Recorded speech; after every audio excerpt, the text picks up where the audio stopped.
I'll get started. So, first of all, we're asking everybody this, I think, really much. What was the reasons that brought you to Slocan Valley? And are you able to describe the push and pull factors that brought you to this area?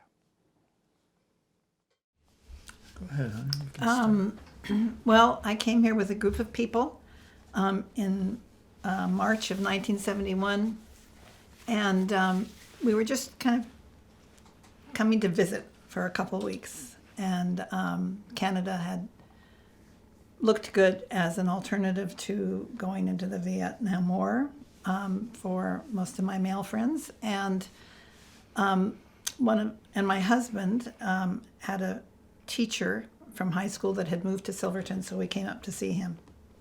And my husband just looked out the window in the morning, because we had arrived at night, and looked in the Slocan Lake and said, "This is it.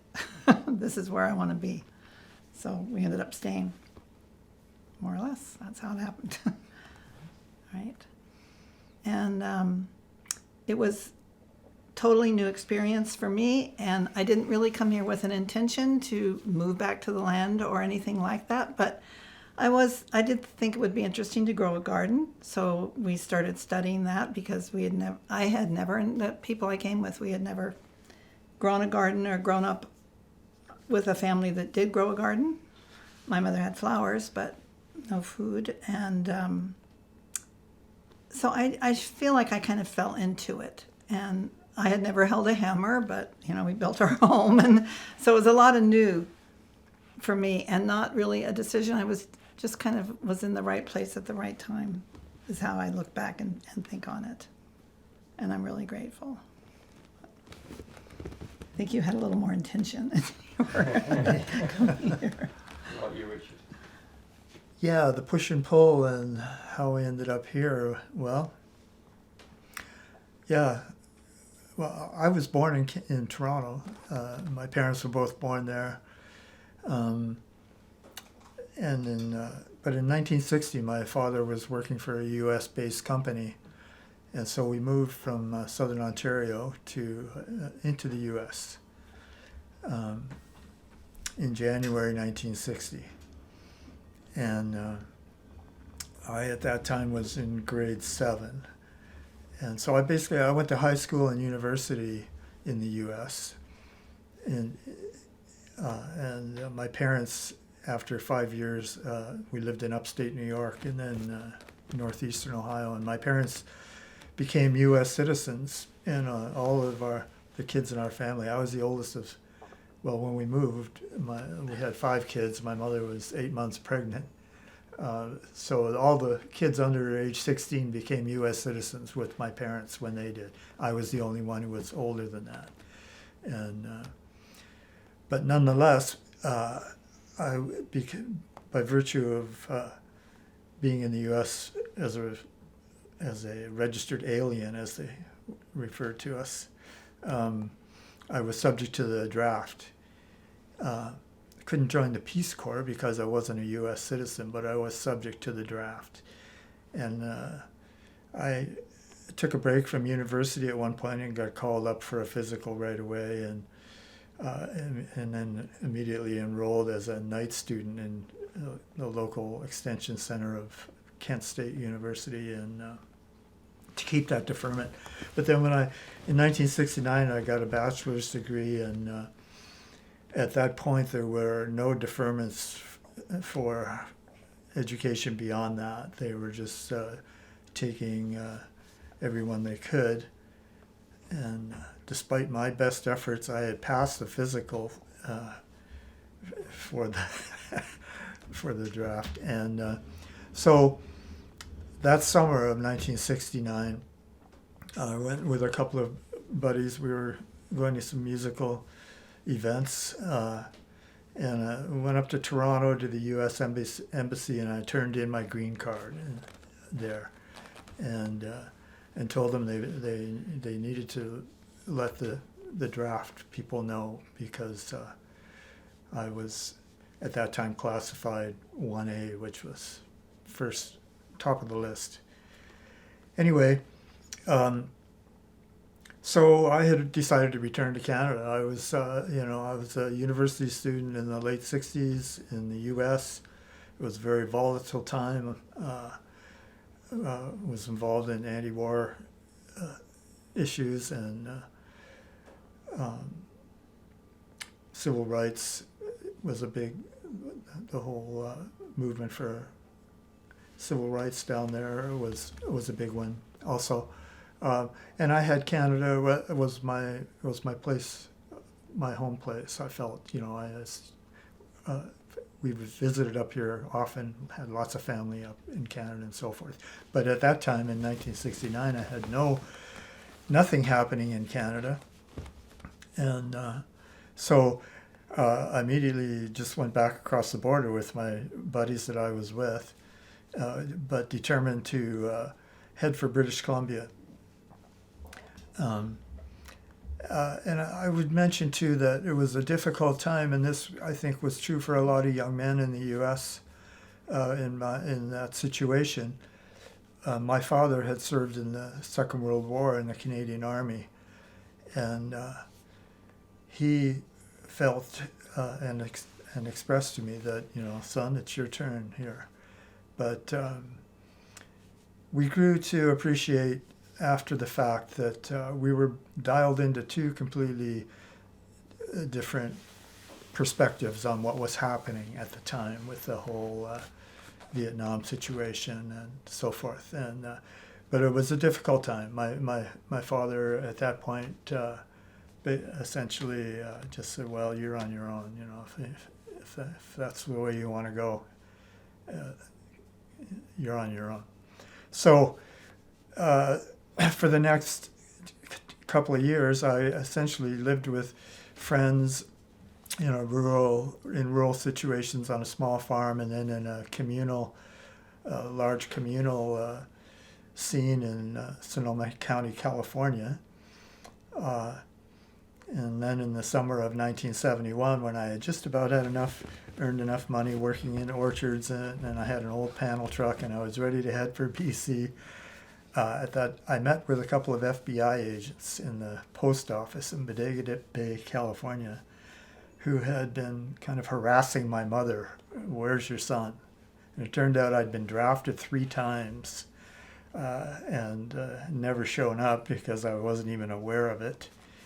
So the FBI fellow said, "You should return to Canada as soon as you can. That'd probably be a good thing." So I was pretty ready to go. So within a matter of a month or two, I headed up to BC with a girlfriend that I had developed a relationship with in California.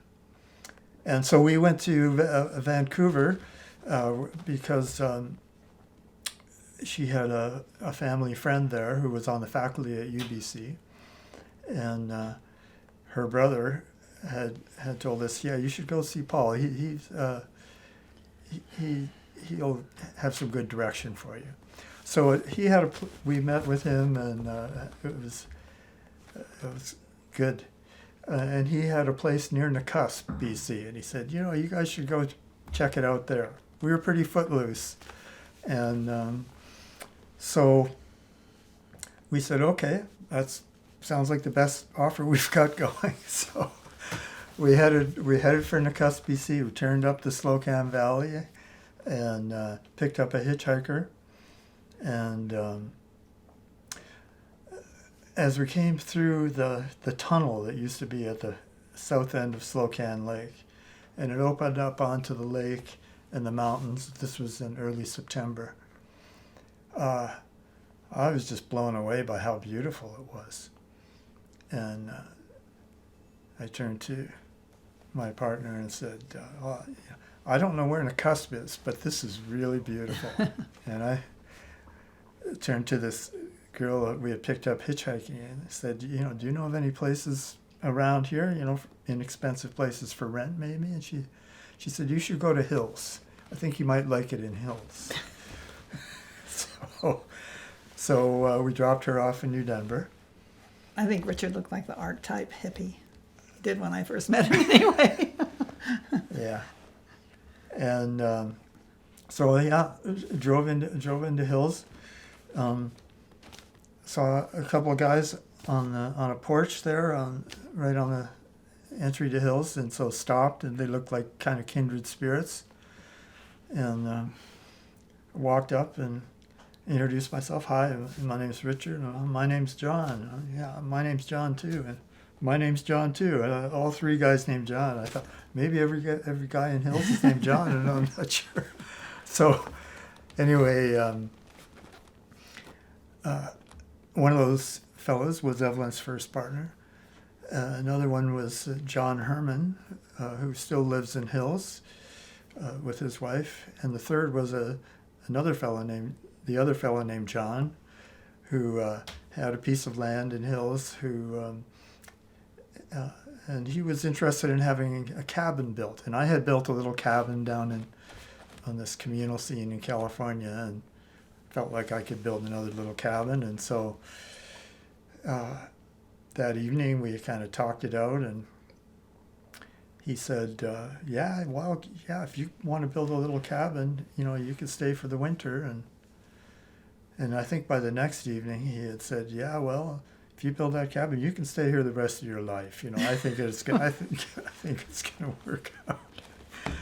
And that was just about 100 meters below where we are here right now. So We just tore it down last summer. yeah. So I've been here ever since. So pushed by the sort of the global geopolitical, cultural situation south of the border, and pulled by the beauty of this place and the people that I quickly got to know as I arrived. Fantastic.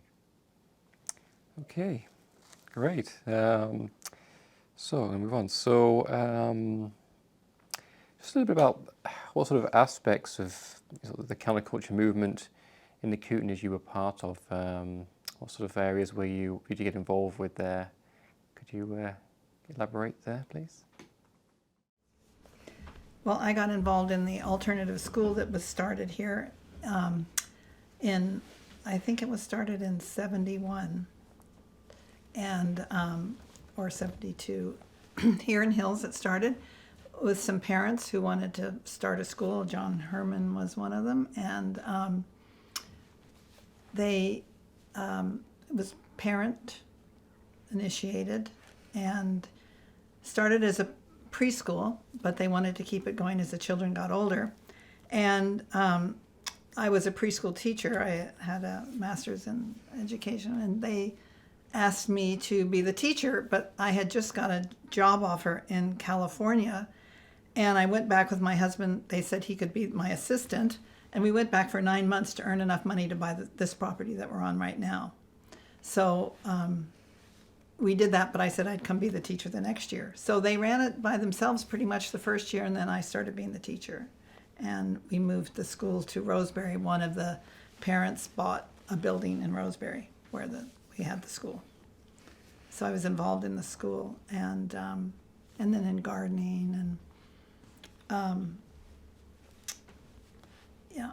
So I taught at the school for about 8 years, and then we decided that the children should integrate into the public school, that would be the best thing. And one of our parents became a teacher at the school, and the parents became involved in the school. And then I started working at the Nakusp Public Library as a librarian there. But then Gold Mountain School, after it did close, after about 8 or 9 years, it had a resurgence in the 90s, and then I became very involved as a parent at the school that year, or those years. So education part I've been involved in, and some in the environmental as a supporter of causes that Richard's been really involved in. So. Okay. Richard? So what, sorry, Richard? What sort of counterculture movements, what sort of areas were you involved with there? So yes, it could be environmental, any sort of cultural activities that you got involved with as well, and connections to events on communes, things like that, certainly. Any sort of aspects of those sort of things. Yeah. Well, I would say that, being involved in as a student in the late '60s, and the sort of disillusionment with the broader culture that was pretty prevalent among a relatively large but segment of our generation, although by no means a majority, but the whole back to the land aspect of it was integral to it, along with the disillusionment of the just sort of overconsumption and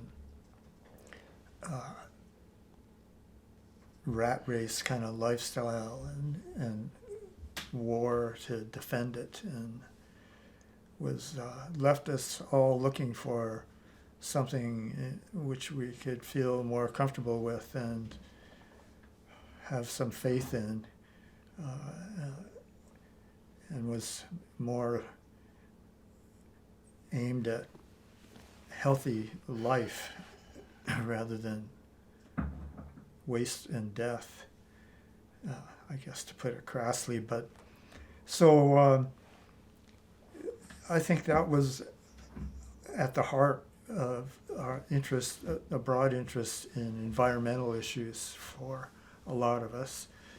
Although, I guess Rachel Carson is often attributed as sort of breaking that movement open in the early 50s, and this was, at this point, when I came here, that was almost 20 years later. But the first Earth Day happened in 1969. I was at an event related to that, and or maybe it was 1970. And there were a lot of us living in rural communal scenes in those late 60s, and that. So by the time I arrived here, I had a few years of that back to the land and environmental interest in environmental health and alternative lifestyles in relation to the earth. And so, yeah, early on that translated to me initially within a few years. Well, I grew very quickly attached and intrigued by the mountains and life in the mountains and the high places. And at that time, there was a campaign getting underway to protect the other side of Slocan Lake, which at that point was under Slocan Forest Products timber license. And there was a campaign afoot to have that area set aside as a park, as a Class A provincial park. So I became involved in that movement, was a director of the organization at the time. Took some long excursions. Evelyn and I both loved being in the mountains, and took some long hikes exploring those mountains. At that point, I was working for the local newspaper up in the cusp. Managed to get a few spreads on what was the beauty of the landscape up there, and able to write up about the issues around the park campaign. And then also I took over the position of one of the Russian residents here in Hills, who, by the way, the Hills community was settled by the Russians in the 1920s, many of whom were affiliated with the Doukhobor sect, and were really helpful and supportive of those of us that came here without the skills to know what was needed in this particular part of the world. Anyway, I got on the Advisory Planning Commission for our regional district director, who was Corky Evans at the time. This was right around 1980, and there was a provincial planning process that was underway in the Slocan Valley. And it was unique in the sense that it was looking at the landscape, both private properties and provincial properties. So it was under the umbrella of the regional district and the province. And it was looking at land use issues in general.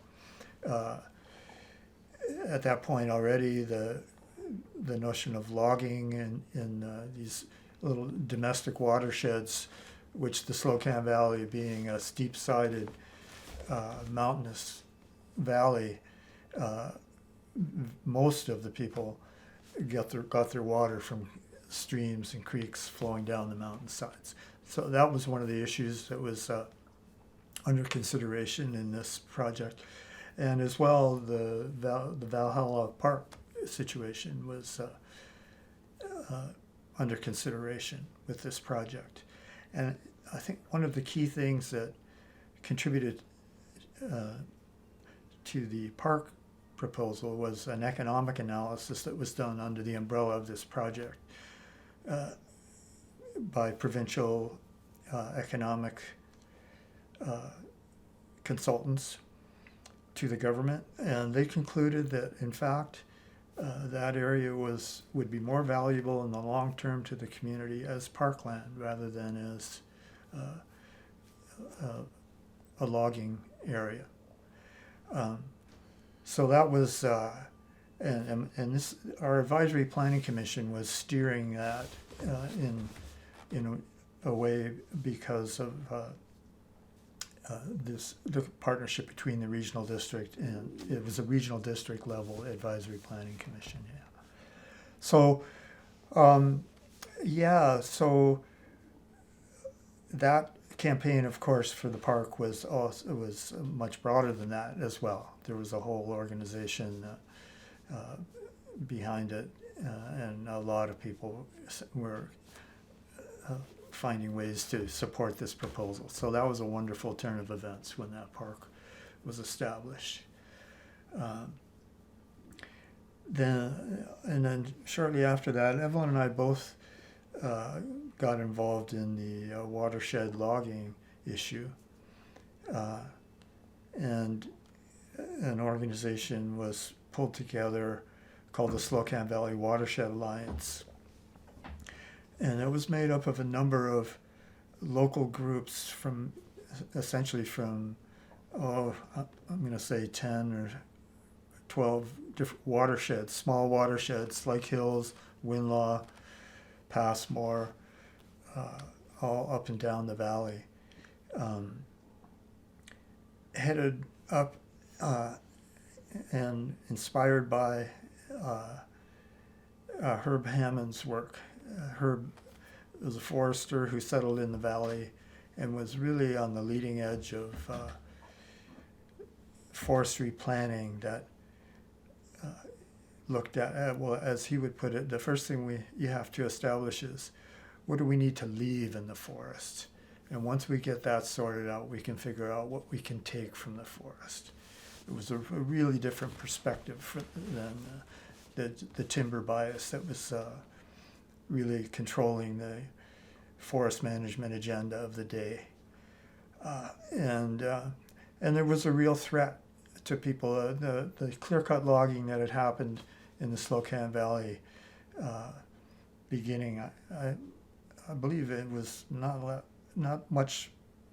that long prior to it started encroaching into our watersheds. In the 1960s, I think it really started big time. Anyway,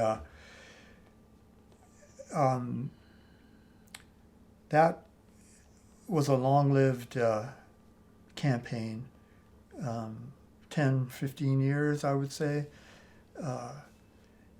Included a number of sessions with under the auspices of the Ministry of Forests, some of which we felt were pretty token misadventures in the sense that they occupied quite a bit of time and energy and weren't very fruitful in terms of getting improvement in the forest management situation. There was one broader initiative that was a really province-wide called the Commission on Resources and Environment, the CORE Commission. And that was a well-organized and a little more fruitful event. And out of that, we were able to, the Slocan Valley Watershed Alliance, we were able to get mapping data and the green light to go ahead and develop a plan, a forest management plan for the Slocan Valley that was based on the principles that Herb Hammond had convinced all of us that was a much better approach to land management. So that was put together, but again, the opportunity to actually implement it in the valley fell short. They offered a small area where that could be done, but that idea was rejected because the level of landscape management and the sort of big picture that one needed to develop in order to make decisions for smaller areas was short-circuited. And so ultimately it led to standoffs in the valley, blockades in the early 1990s in just outside New Denver, in Hasty Creek, here in Hills at Bonanza Creek, down the valley in Perry Siding. In each of those places, there were hundreds of people that showed up. Many people were arrested, carried off by the police. And in each case, the industry did ultimately move in, but I think most would agree with a more restrained approach, because it was clear that there were large numbers of people that in this valley that were willing to stand up for forest management that really took the life of the forest into consideration and all the values that are connected with that. And so that was quite a significant, I think, action and involvement in the valley during those years. And that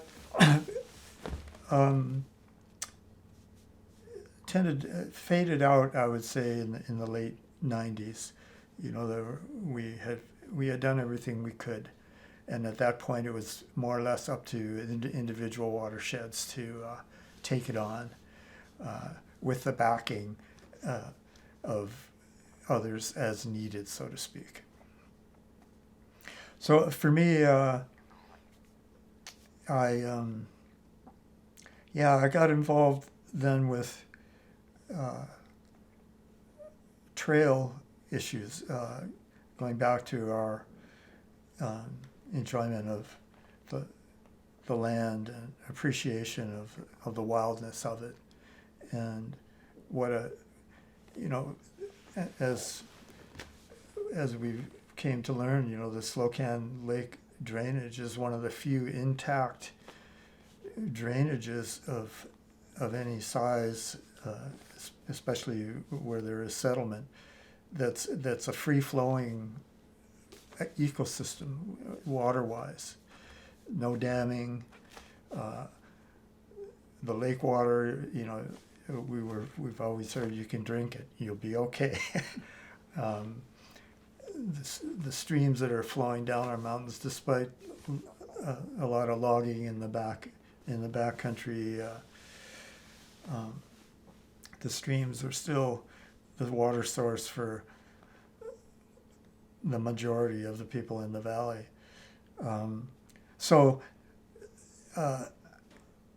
I've been involved more recently in getting trails secured for public use. In particular, we spent about a 5-year campaign overseen by the Ministry of Forests and involved local ATV clubs along with non-motorized recreational users, trying to come to some agreement over the use of the abandoned railway, the CPR railway that ran from the Cusp to Caslow, built in the 1890s to basically ship ore from Sandon out to the Columbia River in the Cusp. And it's a beautiful stretch of railway. I think, all that, there's strong evidence that it followed native people's routes that were established connecting the Arrow Lakes to the Slocan drainage. So just within the last couple of years, that campaign resolved itself. We've secured the rail trail from Roseberry to the north end of Summit Lake. It's about 26 kilometers or so, and it's beautiful. Follows the lakeshore of Slocan Lake up along the Bonanza Creek drainage, which is a pretty wild stretch between Slocan and Summit Lakes, and then the whole shoreline along Slocan Lake. Summit Lake, is now recognized provincial non-motorized trail. And the ATV clubs got some connections that enabled them to explore, use existing logging road networks, got some connections between those, between Summit Lake and Hills, and between Hills and Roseberry, that met their needs. So for me, it was an exercise in sometimes frustrating, but for the most part, an exercise in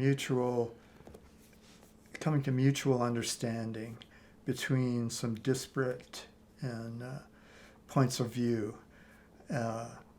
and it resolved itself in a good way, in that we came to appreciate one another's perspectives and accommodate them in ways that I think all parties felt weren't too compromising to their initial aims. And so that's ongoing. We have an organization, established an organization 2 years ago, made up of 5 different existing volunteer societies who had been involved in the rail trail issue, and we formed an umbrella organization called the Roseberry Bonanza Summit Trail Alliance. So another alliance after the Watershed Alliance, and we now have a partnership agreement with the ministry, and we're developing the trail in consultation with the rail trail group down in the South Valley that has been functioning for some longer period of time. A little bit different up here; it's a little wilder, but so that's been a satisfying initiative. yeah, so for me personally, I've also been involved locally here in Hills with a couple of the local organizations we have, the Hills Recreation Society, and we've, and more recently, formed the Hills Emergency Services Society. We have a little fire brigade. We're, I think, the only settlement of our size in the valley that doesn't have a tax-supported fire department. So we have a volunteer fire brigade, and we've got a fire truck that was donated to us by the Village New Denver. And you've built a beautiful community Yeah, fire hall. yeah. The Hills Recreation Society has been in existence going back to the 1970s. Probably best known as for the Hills Garlic Festival, which has been a big annual event. Now happens in New Denver, but for almost 30 years now. So I've been on the organizing committee for that, and also involved in both of those local organizations, on the boards of both. So. What started the Garlic Festival? How did that begin? Do you know?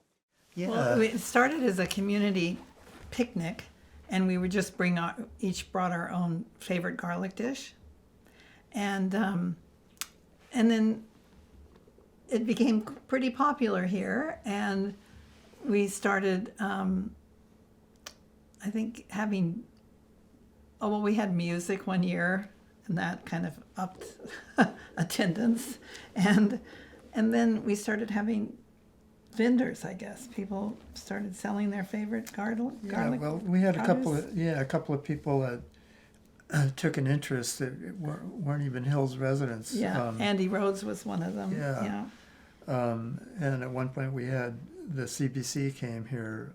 What was that? Arthur Black. Yeah. Yeah, came here and hosted the Hills Garlic Festival, introduced the entertainment and so forth, and We had and then, as Evelyn said, yeah, vendors, local market gardeners, and just local people with surplus produce and crafts people started setting up booths, and it grew in size, and we had it on the grounds of our local ballpark that we built also back in the day in the 70s and 80s. The Hills Rec Society built a ballpark, and we had a whole softball. The Hills Angels softball team was part of a local league. Anyway, then in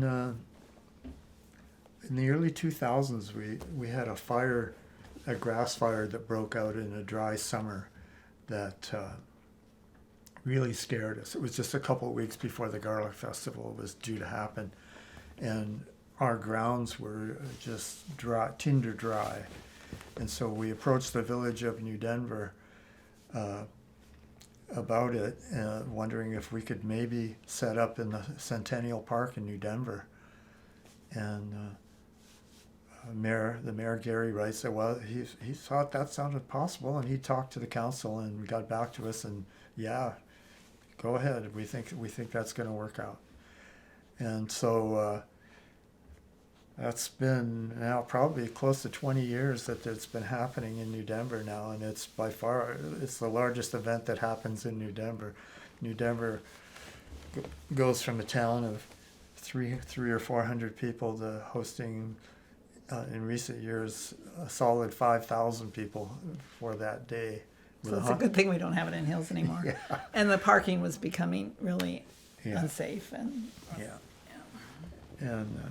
so it grew from a small little potluck featuring garlic dishes, because garlic was something that the Russians grew here in Hills, and passed that skill and interest and appreciation onto us newcomers as well.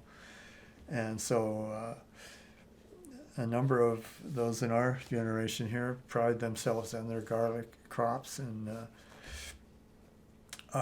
sell it at at the Hills Garlic Festival, along with 150 other vendors that show up now annually. And we have, now there's music happening all day with local bands, and yeah, it's a great event. A lot of back to the landers, I imagine, would have been involved with that. Yeah. Definitely, yeah. Okay. All right. So I'm going to move on. So can you tell us about the challenges that you faced when you came here? You've talked about, Evelyn, there you were sort of living with a group of people there. And how did that work? How did your life with the would you call yourself a cooperative or? You know, it was very loose. It wasn't. We didn't call ourselves anything. It was just it was like a group of us who lived on adjoining properties, and decided, and the farm next to us was an established farm. It had been a Doukhobor farm, and the rest of us were living on land that had been not developed at all. So we didn't really have a garden space. So it was very convenient to share a garden on this ex-Doukhobor farm, and I think it came together easily. We all had kind of the same habits and values, and just wanted to share growing the garden. And then there was a cow that we shared milking the cow, which was all totally new to me, and I think most of the other people. And there was one fellow who actually was one of the owners of the farm. He had grown up on a farm, so that was good. He knew more what he was doing. And so it was very free-flowing, and it was really high hippie time. It was a lot of party feel to it, very fun. Some people had children, but a lot of us didn't, so it was kind of carefree. I feel that's my memory of the feeling, and just really fun and enjoyable, and learning lots of new skills. And there were not many conflicts that I remember. There was a little couple shuffling that went on, so there was some pain around that for some people. But there was a lot of music and, kind of high feelings going on. It was a good time, I'd say. It was fun. But not much, since it wasn't a commune, we didn't have to make decisions about each other's lives. It was pretty much contribute what you want, and what you don't want, that's okay too. And everyone had their own place to live, but came together around the activities of building fences and having a garden and the cow and all that, getting the hay and all that it took. Was there some places I've had different answers here? Was a lot of drug taking going on? Or Yeah, there was marijuana smoking. Were you growing? I think people did. Yeah, there was growing of it, and there was a little alcohol, but not much. I don't remember that like an everyday thing. So it was a soft use, I'd say, of drugs. I find marijuana a pleasant drug till this day, and so there was a lot of that, but that was it. No other drug that I ever heard of myself, or heard of anyone else. Some psychedelics. Oh yeah, some other, a little acid and stuff, but not. I didn't participate in that. I had already done that a little bit and wasn't that interested. But I don't, maybe I did once or twice. Anyway. Yeah, a little bit of acid, psychosis. Yeah, and a few mushrooms along the way. Yeah. But, I think there were some growing pains, and I remember missing my friends, when I first moved here. But then we became friends with so many people, and it was pretty open, and everyone was welcoming. It wasn't like you were new people. Everyone was new. So, and I, just hearing Richard talk about his experiences and mentioning people like Gary Wright and Corky Evans and the people who were involved in the Watershed Alliance and in the school that I developed, helped with, and I don't mean I developed it, but it was developed. And I was active in some arts groups here. I think it was just a wonderful coming together of people who had some energy and some education behind them so they could read about things if they didn't know from their own experience and could learn that way, and who wanted to come together and loved this place increasingly and wanted to help take care of it and do what they could. And to have some politicians along the way, like Corky and Gary Wright and other people who participated, was a wonderful part of it, I think. And I really, just looking back and thinking about it, have so much respect and admiration for the people who really helped out around here. And I think it's set a good stage for younger people who are coming here now, who I look at them and they have a lot of the same values that and desire to lead a good life that we did. And I hope that they will continue to keep these wonderful efforts going of caring for our home place. It feels good. Getting into the future. That sounds good. Was there sort of a spiritualism element as well to people who were coming here? Did you get a sense of that, like a spiritual one with nature? And there's some which, there are some Christian elements to I think some people coming here. Do you get a sense of that was what was bringing people here? Do you think? I think there was some interest in Hinduism from some people and some Buddhism, which has definitely continued. We're involved in some groups with that, but not among the people I knew and with, except for a little bit. But I think you had maybe some more. I would say that your first wife was very interested in some of that. Yeah, well, that's right. She was a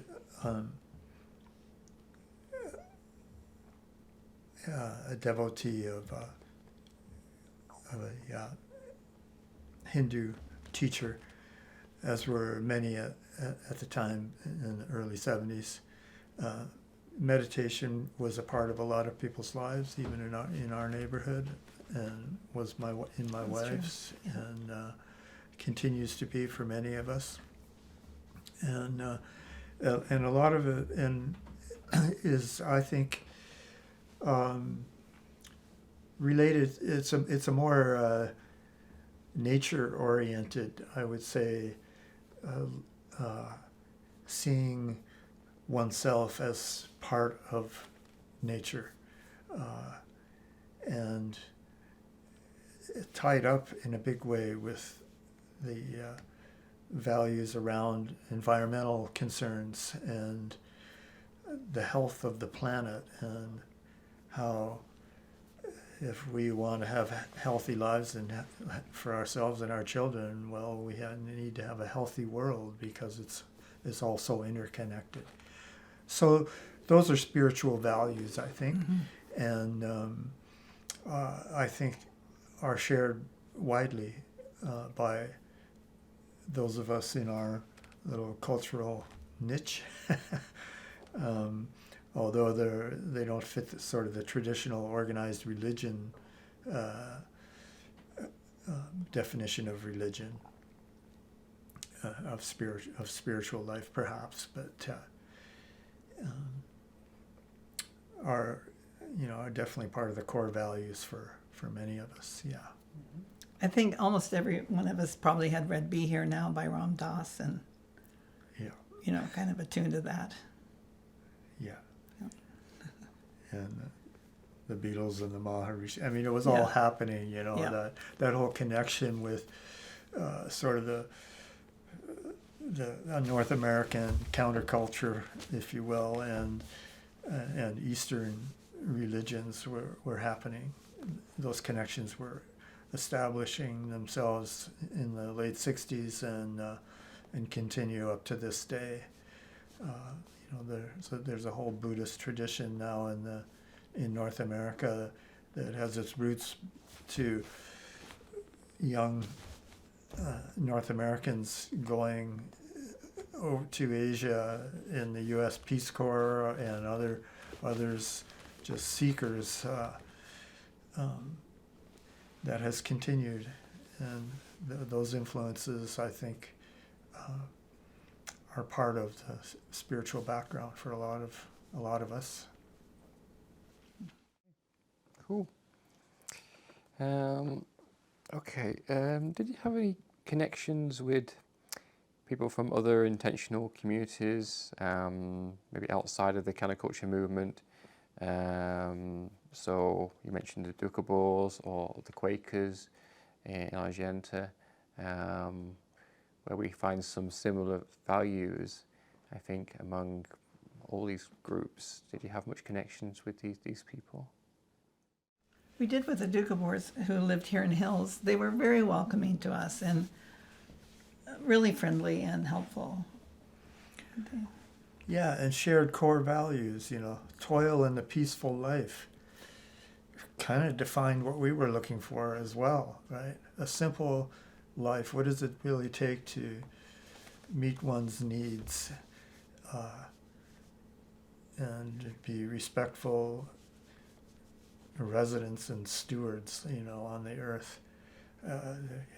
It's very much in line with the core values of the Russian. I can't speak for them, but from what I know and from our relationships with Russian friends that we've come to know over the years, there was a real alignment there.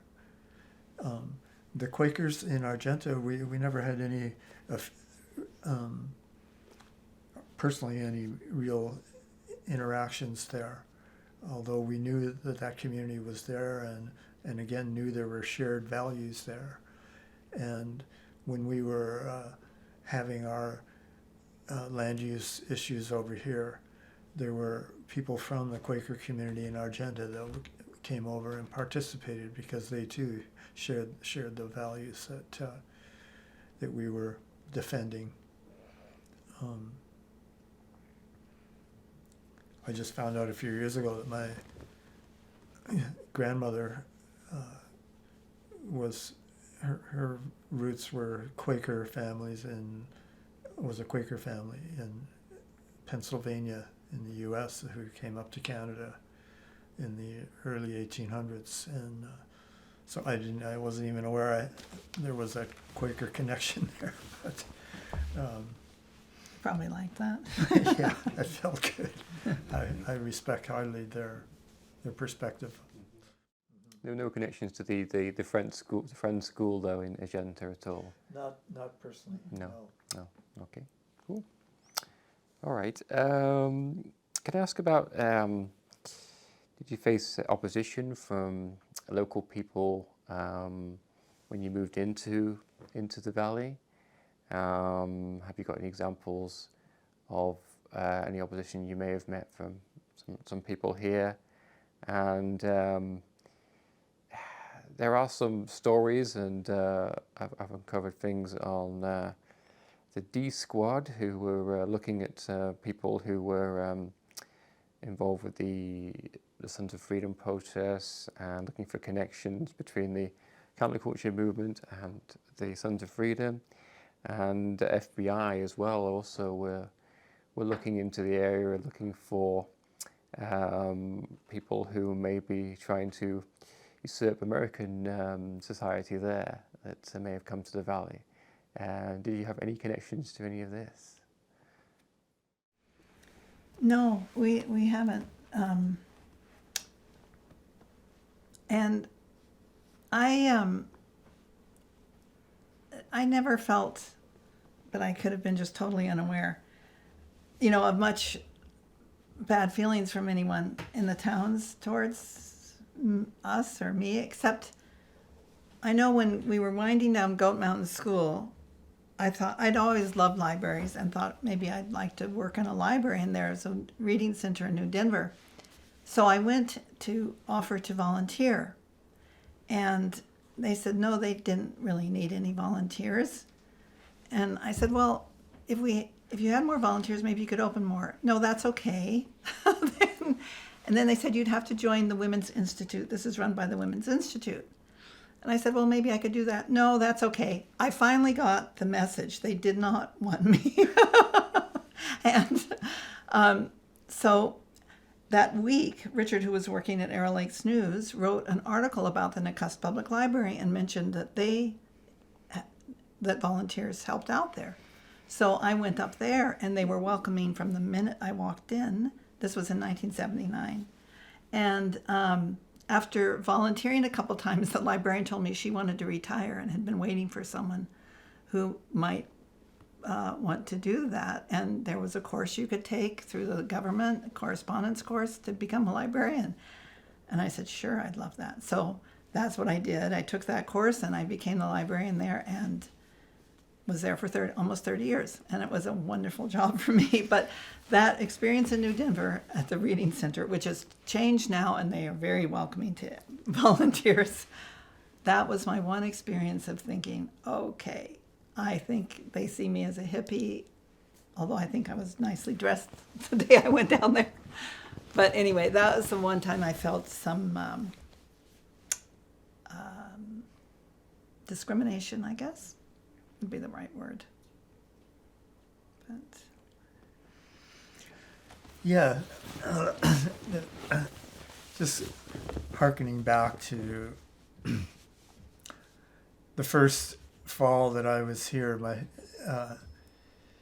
the fellow whose land I built a small 12 by 12 cabin in September and October of that year.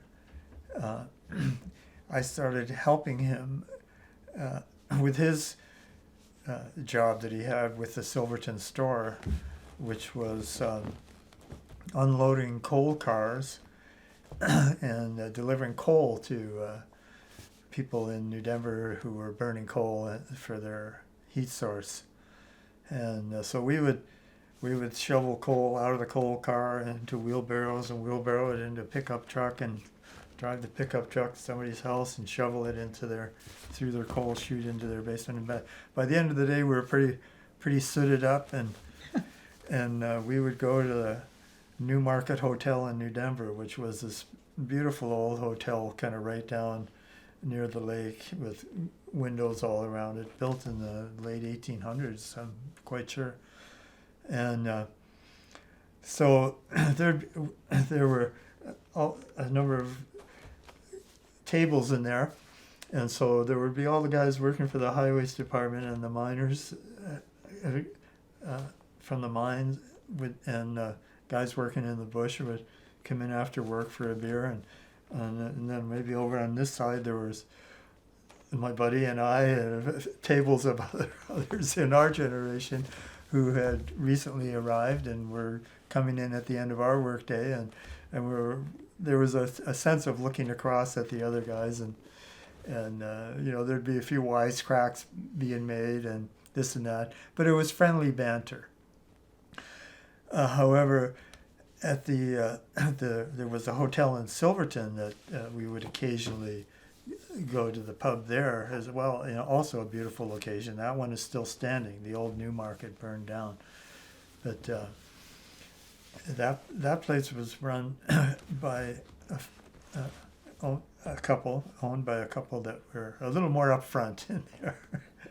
I remember going in there and sitting down and and just sitting there for quite a while without any. The woman who owned it was attending the tables, and somehow she wasn't really attending to our table, but she finally came over and she said, "You know, we don't serve your kind in here, but what do you want?" And so she did serve you? She did. Oh. I think one beer, and that was about it.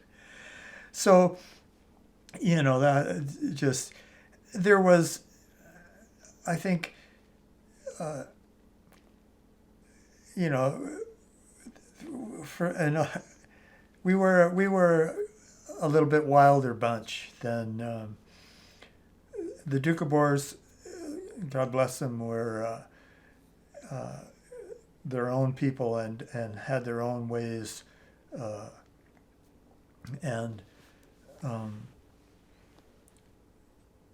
but you know, it was nothing for us to be out working naked or topless or whatever in the garden,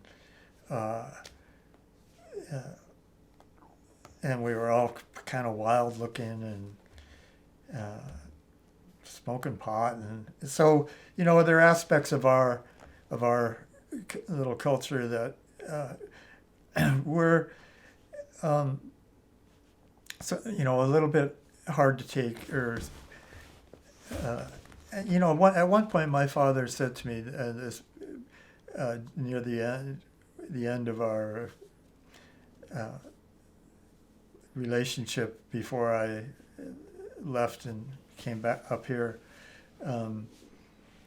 he said, "You know, why do you have that long hair and beard, and, you know, what's going on?" And I said, "Oh, Dad, it's just, you know, it's just, that's kind of what I feel like being right now." And he says, "Well, you know, it represents something." And I said, "No, it doesn't. It's just being me." And I came to appreciate some years later that it did represent something. And we were in many ways rejecting the mainstream culture and kind of flamboyant about it, and unapologetic, and exploring new freedoms. And so, you know, there were some in the, you know, this was a pretty what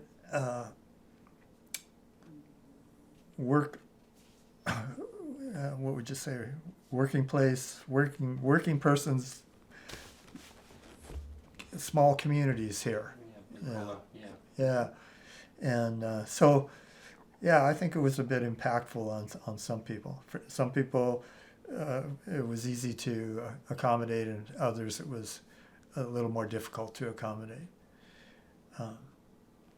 But I don't recall any violence, you know, and nothing ever erupted in that way. So, yeah. Tell us about how this beautiful house was built. What's the story? What's the story behind this? Well, Evelyn had a house down here. Yeah, my first husband and I had built a little house, a little cabin, log cabin, and then he decided he was going to move up north because he thought this area was so beautiful that it would be discovered. And he said, "Are you going to wait till there's a McDonald's at the end of this road to move?" And but I was just beginning to have friends and feel like I liked being here, and I didn't want to move away. He was moving way up into the wilderness, and I didn't want to do that. So I stayed here, and I went to visit my family in California. He came back down to our cabin and lit a fire and went to see a friend, and the place burned down. So I had been falling in love with Richard, actually. And so we ended up deciding we would build a place here. And that burned right down to the ground, so it made it easy to clean up. Anyway, Richard and I started building a home here, and we didn't have children and worked part-time, so we were able to build it, and I think we worked on it 3 years and moved in at the end of the third summer. Yeah. Wasn't quite done, but we wanted to build a log house, and wanted to do it as inexpensively as we could. My parents did help us quite a bit, which was really appreciated and nice. They came to think that, well, at first they didn't like that I had moved up to Canada, but then my father, his expression was, "You have the system beat," because we didn't work full time, but we had a good life and put our energy that we would have been put into a full-time job, put into building our house and growing food and things like that. So I think he came to think it was a full, good life. But anyway, we really enjoyed building our home. I have very fond memories of it, and Yeah. we've been very happy here. I had built a small little log cabin on the property right below, 12 by 12 from dead standing white pine, which had died off here just in the years just before we moved here. So pieces I was able to carry on my shoulder and, stack up. And so I felt, confident that I could build a bigger. And you took a course. Yeah. And I took a log building course with Alan Mackey, who at the time was, he literally wrote the book on log building in BC for sure.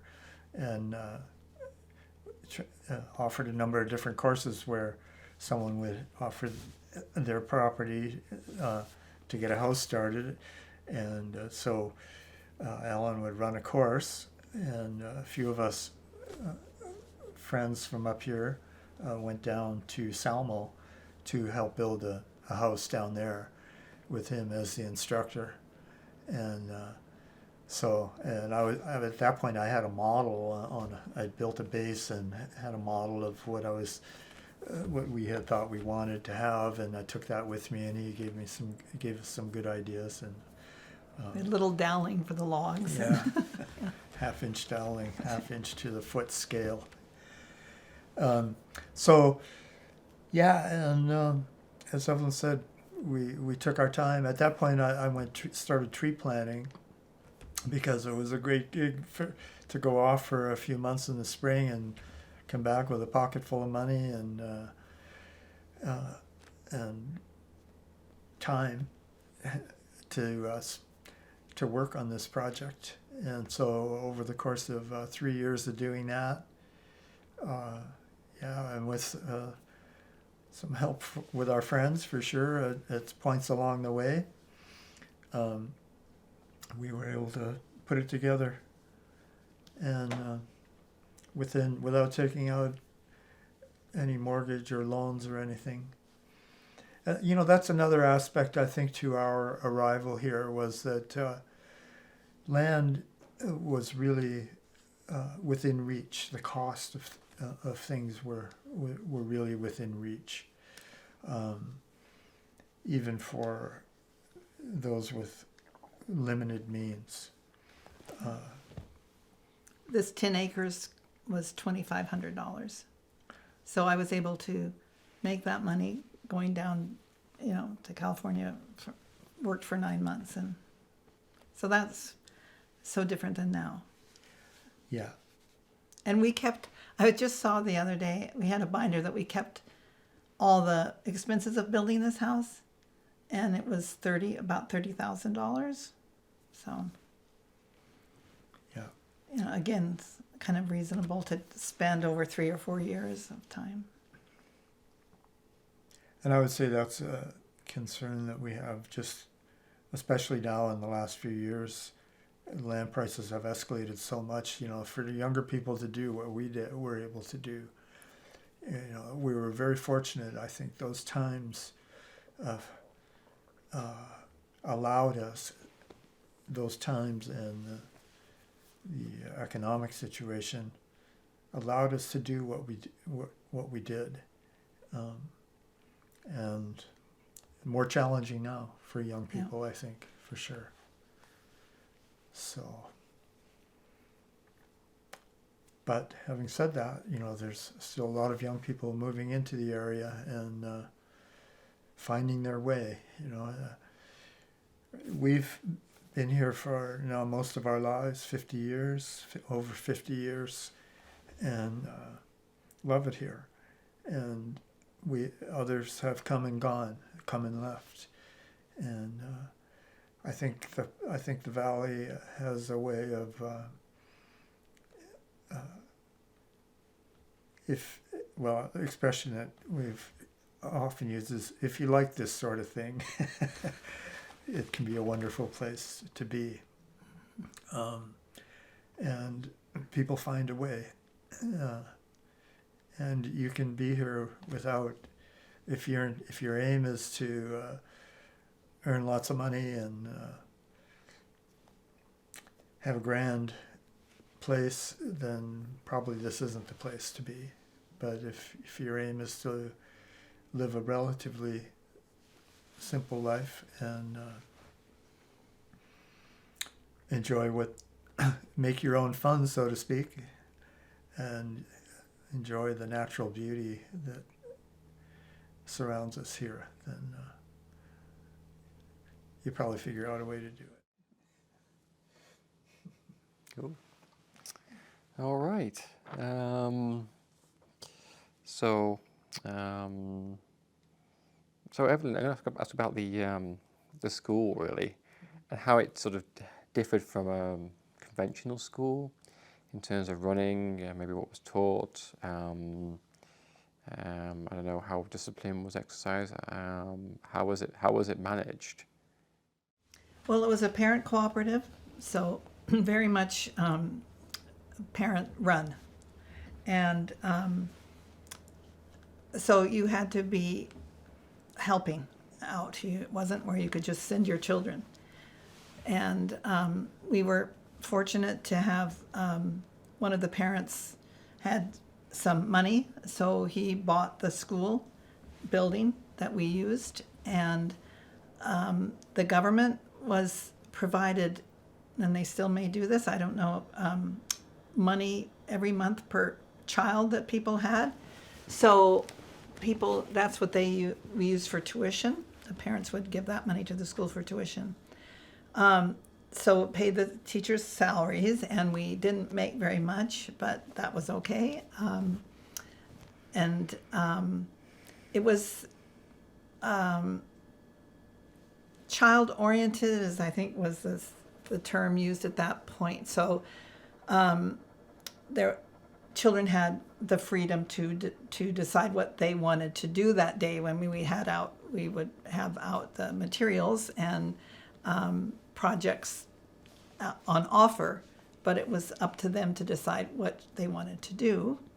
And so there was a lot of freedom, but there were rules of, we don't hurt other people. We speak nicely to each other and work out any problems with kindness and patience. And we had some wonderful teachers. John Norris was one of the teachers. And I hope and I think that the children have good memories of that time. They come back as adults. Most of them don't live here, but one has building a home in New Denver as we speak, and has been very generous to the Slocan Valley Legacy Fund, I was on the board of that. And so they care about this community and want to continue to see it thrive and contribute in ways that they can.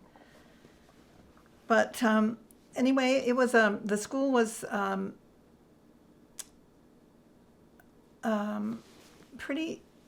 Again, I don't remember many conflicts. It was people had good energy for it. It took a lot of energy. We had to provide the wood it was a wood stove that warmed the place, so it was all cooperative. Everything, the food, we'd have some bake sales or whatever. And I remember one parent saying, well, am I going to be reimbursed for the ingredients? She was bringing something for the bake sale, and I thought that was such a strange question because no, you're not. This is all volunteer. We're all contributing here as much as we can. It was a fun time. It was a real creative endeavor and brought together people with different skills. I'm not creative myself, but I like organizing, so working with creative people was a really nice mix for me, and I think people brought their skills that they would contribute to the school. Whatever, if they knew how to knit, they would teach the children knitting or whatever. And we did, they learned to read and write and all of that, but it was very much a choice. It wasn't a strict, we're going to sit down and do this right now, everybody. It was a much more affectionate, free-flowing kind of situation. But I think it worked. Did you have people coming from Victoria and asking questions about, We did some, and I remember the health nurse coming and wanted us to put bleach in the water, of the rinse water. And yeah, she wasn't too pleased with a few of the things, but we made the changes that she wanted. And but there and there were some, I don't really remember too much at that for the first reincarnation of the school having to comply with too many regulations. But when we reconvened in the 90s, then we went through a lot of, the school reincarnated in the 90s, then we went through a lot of hoops to become a recognized independent school of British Columbia, which we did, and then we were able to receive funding per child at half the amount that the public school did. But that helped run the school, and then we had up to 30 children at our height, which was a lot for this area. I mean, the public school had, I think, 100, and we had 30. So there were a few people who saw that as a threat to the public school. But again, it was a wonderful coming together of a lot of creative people. And then we did, that was a bit of more regulated, and there was a curriculum that was complied with the BC curriculum, and but it was a totally parent-run cooperative school, so a lot of energy put into the school by parents, but it was one of the most creative, fulfilling times of my life for sure. It's a great project, and we, I think, offered a really good education at that school with a lot of arts and theater, and it was good science and physical education component. It was really happening. We had our zenith of a good time, and then our oldest children, our daughter included, about 4 days or something before school was supposed to start, they had gotten together and came and told us they wanted to go to the public school. So anyway, again, it worked out okay. The school did continue for a couple of years after that, but that took a lot of the parents who had been very involved into the public school. And I became head of the pack there at the school, and they hired 3 or 4 of our teachers after a couple of years. And so it worked out, I think, really well for everybody. So it was all good. All good, as they say. Did you have much connection to other alternative schools in the area? We didn't very much. I think it took all our energy to keep our school going, kind of. So there was always the Valican Hole that was doing kind of the same thing, but we didn't really have too much connection with them. So one of our teachers was Waldorf trained, so I think she, communicated some with the Waldorf school in Nelson, but there wasn't really too much going on that way.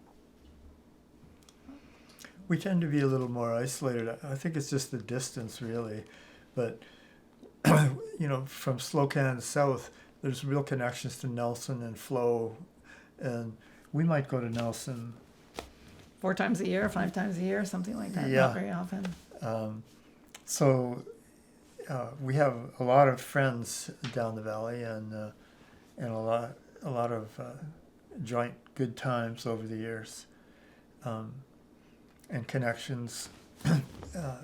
But in other ways, just the distance to travel and so forth, we're a little removed from that action down the valley. Yeah. All right, fantastic.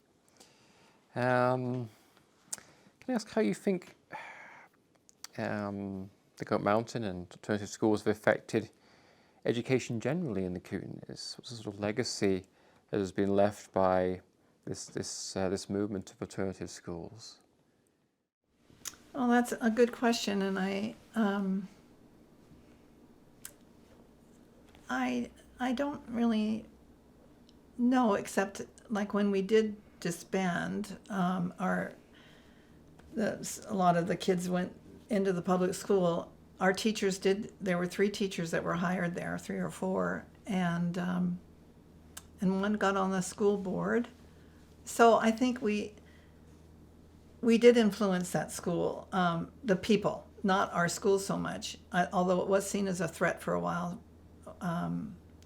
And we had some run-ins with the public school, like they wouldn't let our kids come to, they have some extracurricular activities, but there was a principal for a while who did feel threatened, and he wouldn't let our kids come to that, and he instructed the teachers not to buy any raffle tickets when we were raffling off something or doing some fundraising, not to come to our fundraising events. But that principal left, and then a new principal came who was totally different, and he was the one that hired our teachers, and was very welcoming to me and other parents who became big participants in the public school. So we definitely for a while there had an influence, and a big influence at the school, and brought a lot of wonderful programs, I think, into the school. But those times of, we're no longer involved, and our children don't go there anymore. So I don't know if there's lasting legacy. There's some memories, but I'm not sure about the lasting legacy part. All right. Okay. All right. Can I ask about how you think the counterculture movement affected people's attitudes towards the environment? And do you think the movement has helped change people's attitudes and consciousness towards protecting the Kootenays environment? I think you kind of spoke to that. Yeah, somewhat. But the short answer would be yes, I do think so. And I think, as time goes on here, we're, facing a climate crisis of our own making significantly. And people are, there is a much broader appreciation for maintaining healthy ecosystems and everything that implies, if we want to be able to maintain our presence here. And yeah, those, as I think I mentioned earlier, that Rachel Carson kind of opened the door, and then in the 60s, that awareness and interest and indeed concern broadened, and I think now it's broader yet, and of course still those that have a difficult time accepting that that's happening for one reason or another. But yeah, I certainly feel that those values that we were, some of us were engaged in fighting for and making more, building support for, that those actions had an influence. Yeah, I think so. And I think, unfortunately, in the valley, there has been division between, for a while back, when there was more of a logging industry, there would be the logging industry and then the hippies or whatever, and unfortunately, there was, and there still is, an environmental organization in the valley that is pretty confrontational, takes that confrontational approach more, and so there has been a division among people, and in New Denver, there have been some pretty hot meetings, tempers ran pretty high, and voices were raised, and it felt oppositional. But this just could be my feeling. I do feel that things have smoothed out a bit, and like this trail being designated non-motorized, but accommodation made for the motorized people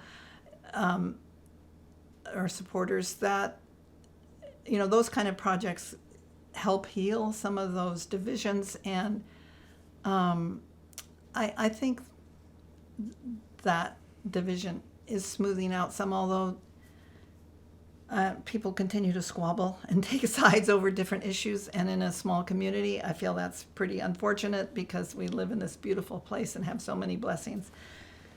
But anyway, maybe it's unavoidable.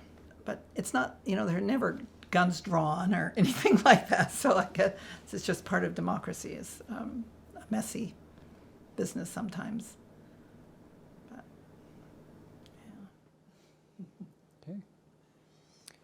Okay. Are there any other effects of the counterculture movement that you see in the Kootenays today? I think that any of the sort of those values that have come through to more recent times that we haven't mentioned?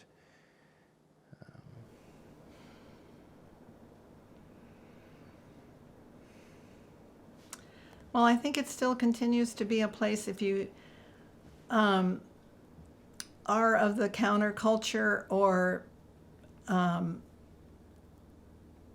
have a amenable kind of way of looking at the world or values anywhere near that, it's a comfortable place to be.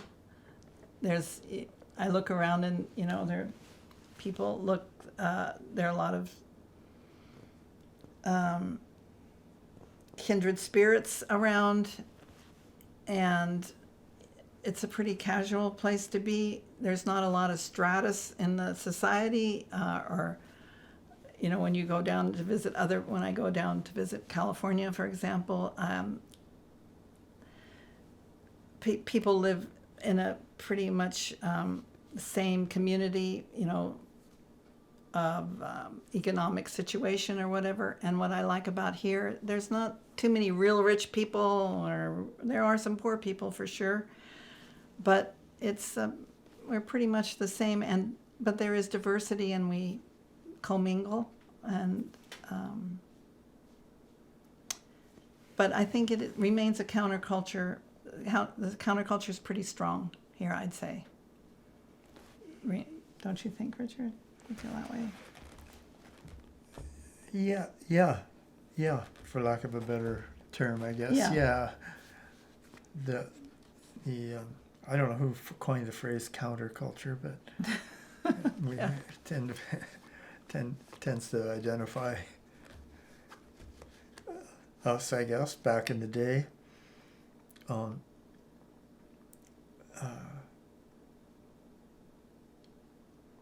Yeah, I think the Kootenays have drawn people that share those values, are comfortable here, whether it's lifestyle or perspectives on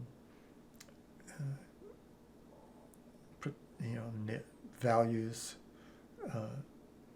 the natural world, orientation to the natural world. Those things are integral parts, I think, of the culture in the Kootenays now, and yeah. Okay, great. Okay. Okay. How do you think being part of the counterculture movement, we mentioned that word again, has affected your life?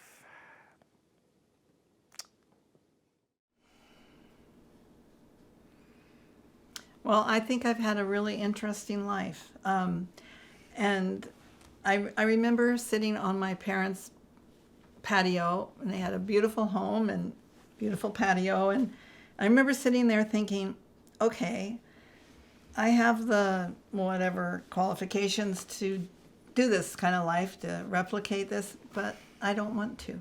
It didn't look that interesting to me. And it looked like have to work a lot and make a lot of money to keep that up. And I just wasn't drawn to that. And the kind of life I've had, I mean, my friends down there that I keep up with and visit have had good lives, and they're happy with their lives, and I'm happy for them. But I think I've had such a rich life, and have learned to grow food, and every year putting in a little seed, it's a miracle to me that there's a carrot there. And I think we eat well and breathe good air, and our spring water is really pure and good, and I've had jobs that I really suited me and I enjoyed and felt were of service, but didn't have to work all the time, and have been involved in these really interesting projects with good people, and so I really feel thankful that I was born when I was born and fell into this good lifestyle, and found a partner who's kind of perfect for me. Not kind of, but for sure. And so anyway, and have so many good friends, and we have such a community. It's people that we've known for a long time and watched their children grow up, and new people coming in and who want to keep a vibrant arts community alive. And so I just feel really like it's a special opportunity here, and glad I fell into it. Yeah. So I guess the broad question was, how did the counterculture affect our lives? Yeah, well, I think it established some measure of distance from for lack of a better term, just the broader common culture, which continues to this day. I think as Evelyn described, we're among us all here. I don't know anybody that drives a new flashy car, or just all the trappings that are everyday parts of modern urban North American life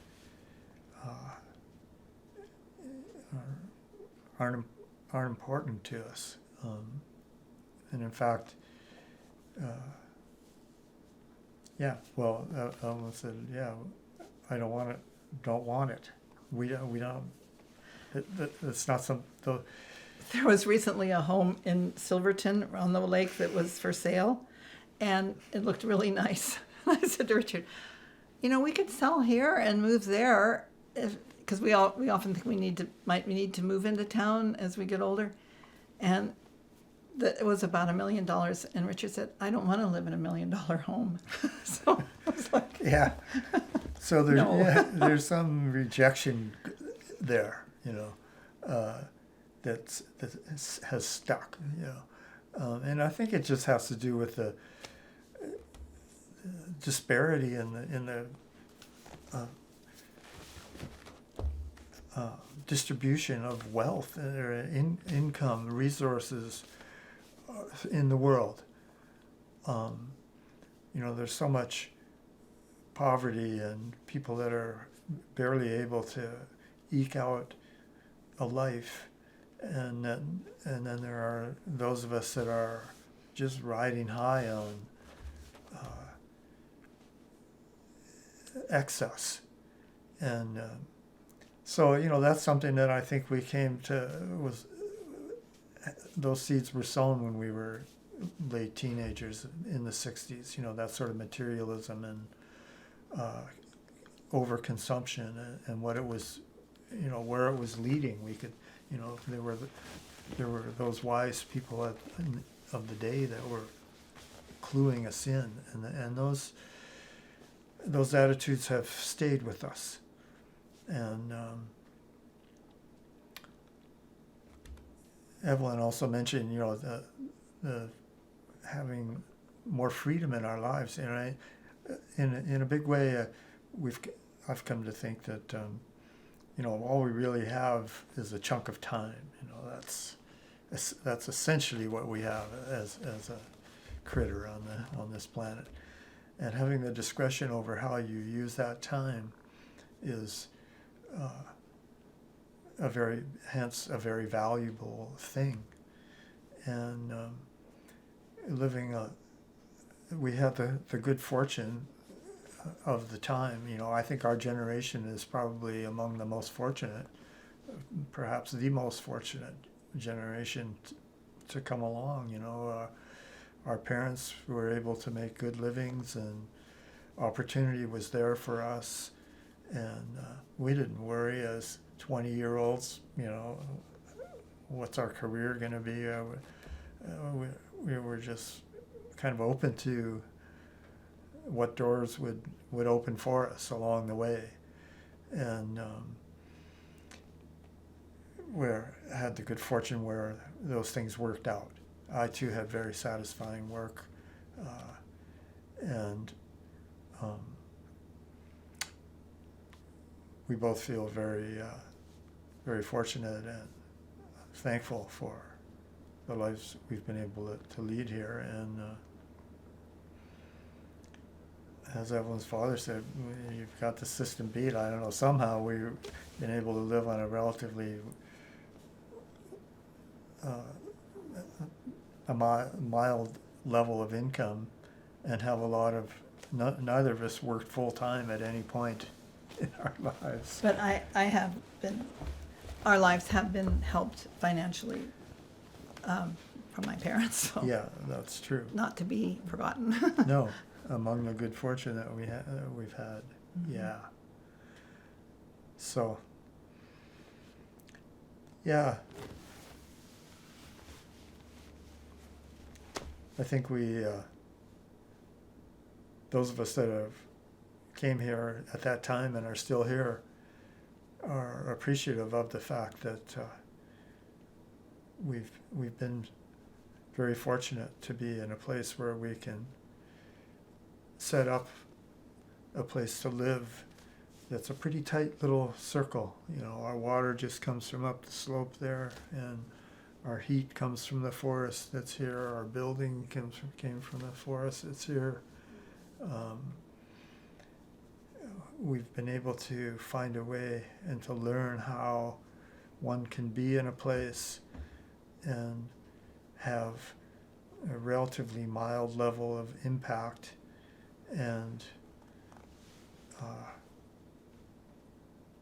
have a good life. Yeah.